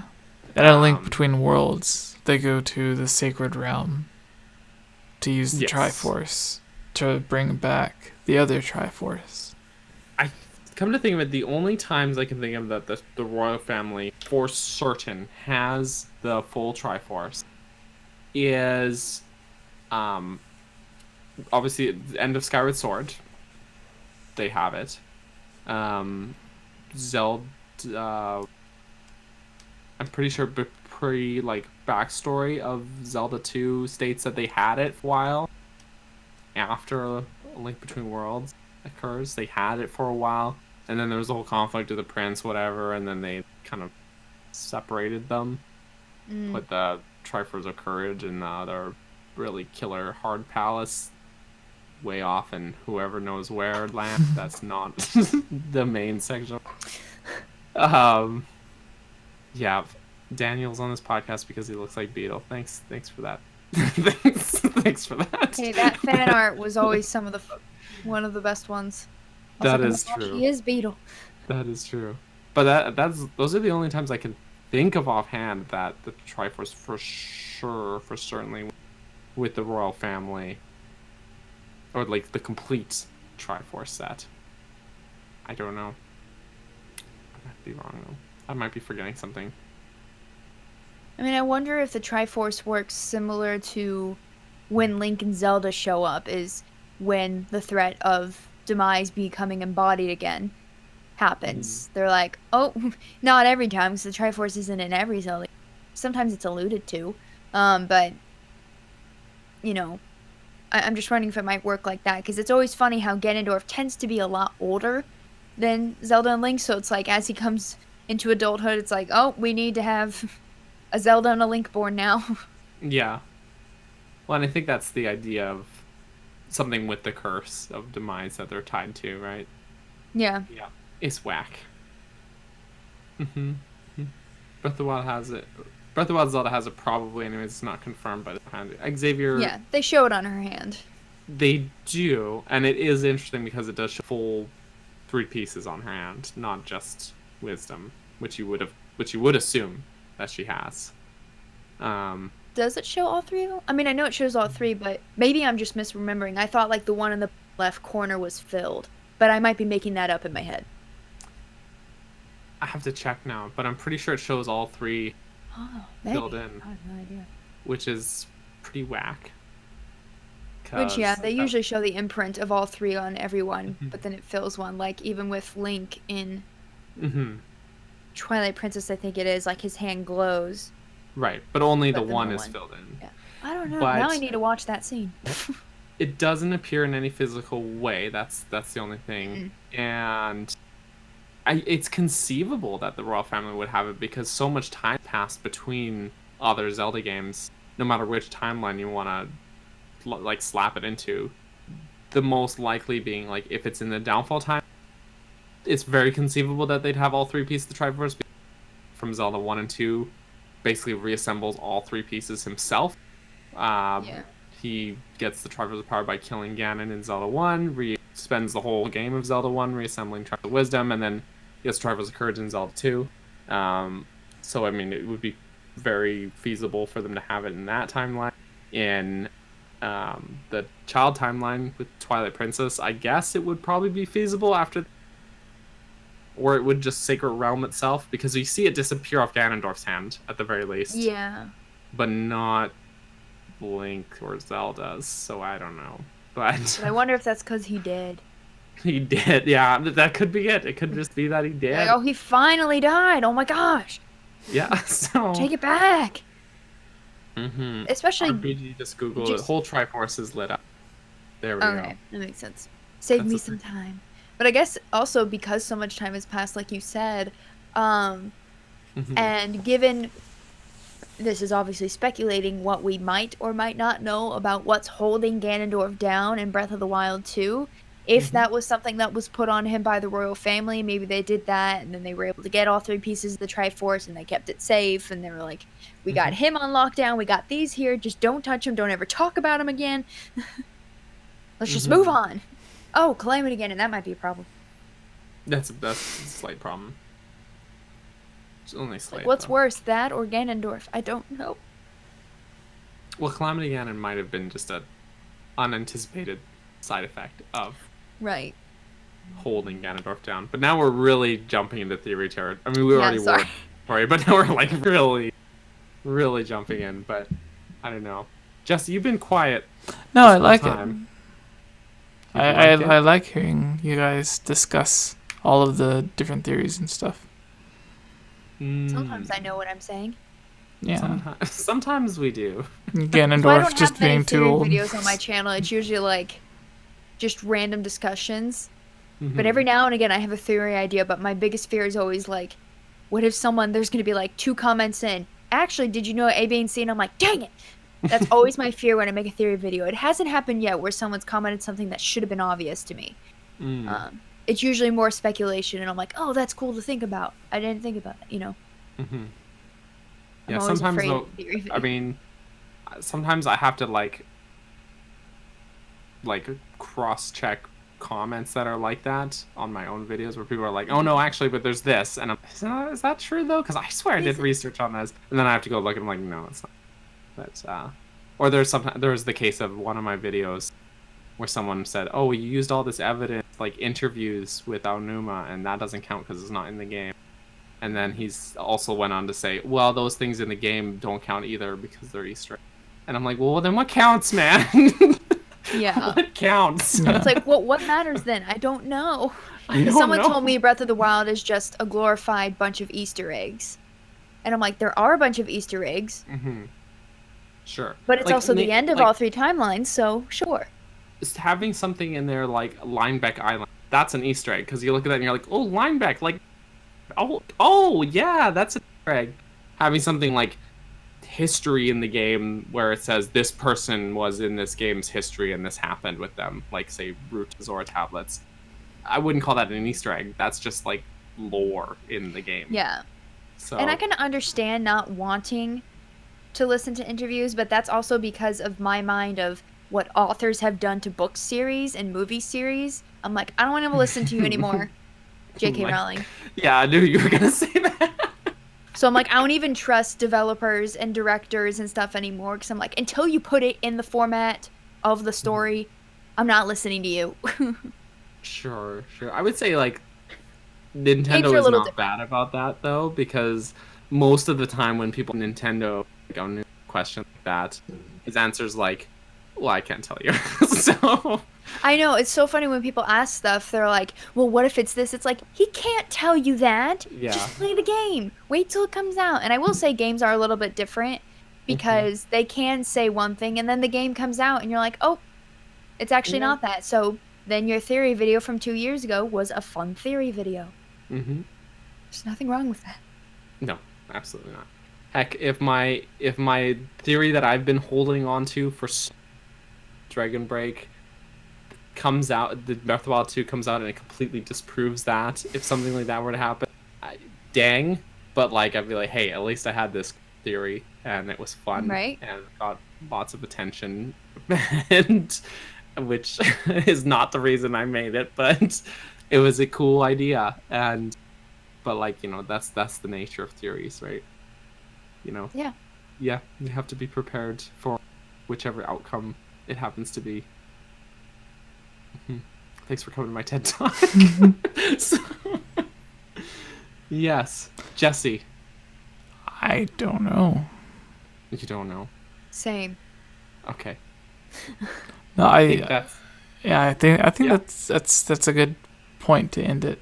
We're getting close to the 2-hour mark, so unless Geek has anything else to add. Nope.